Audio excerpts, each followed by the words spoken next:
tarong ang iyang kuan. Sige pakatawa, sige joke sa mga apo, okay man siya. Oh. Sir, kanusta siya sir na 1 week siya walay visit gyud kasi na fail daw niya sir.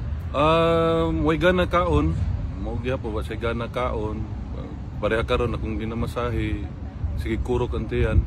Istorya po na akong mga security, usay di mo bangon, kapoy. Matod pa niya, mo daw na kuan. Naanad na daw siya sa iyahang kahimtang nga ublo. Nasa loob. Ublo.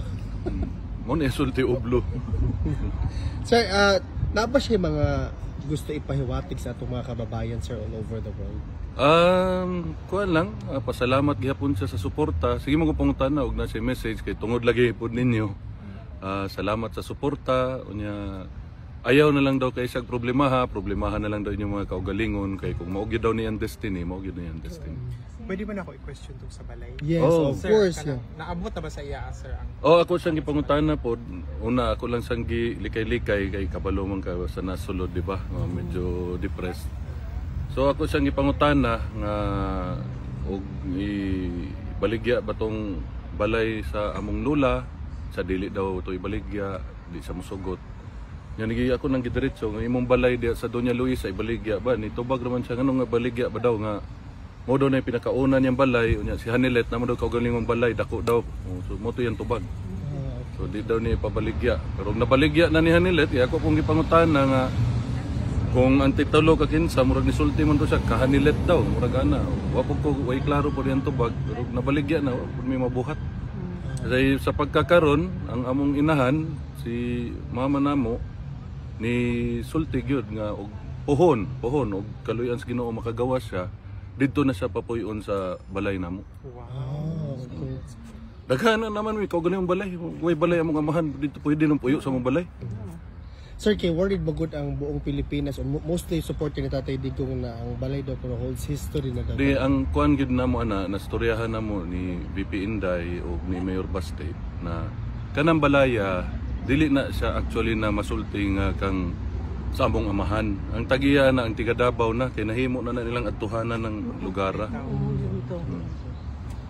Sir, nahisigutan ba ninyo sir ni Ang uyab RD? ana siya nga kuan daw.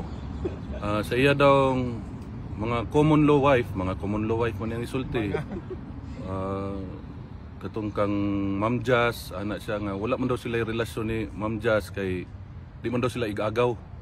Di mo sila igsuon, so wala daw sila relasyon. So sa tanang uyab po daw niya, katong sa nailhan ako nga 13 ka buok des Davao, pangita na lang daw muglain, kanang daghan daw credit card. Mo na yung sulti.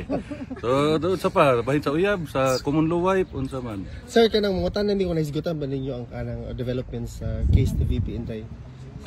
Impeachment? Nagsiguro sa pangutana kung si Inday nga gadto ba daw Davao, ginasikaso ba daw pud ni Inday ang Davao. Ako ra kung ito ba nga nga si Inday gaulig Davao. Gatubang sa mga imbitasyon yang ginatubang mga tao. Mura to yung pangutanawan sa nangutana sa kaso ni Inday. Kung usa daw imuhang inyong experience now na more extended yung time diri sa Europe sir, wag ni angay na mo karon sa Europe sir. Mura na gani, memorize na gani na ko mga dalan diri. Oh. Di ta kay tugnaw sir. Init oy. Init gani kay sir. Digi paningot pugog masahe niya. Okay, medyo init na pud sa sulod. How's his health sir? Mo to payat na kayo. Pero tarong pa mahinoon ng panghuna-huna. Pero sir wala aircon da sudod. Kato amang kung asa may gamiting electric fan naman na. Pero mabrihan man hinoon ang kuan ang bintana. Isa pa na pa may question ma'am, basig na kung ano lang ko, last message nimo sa mga kababayan nato.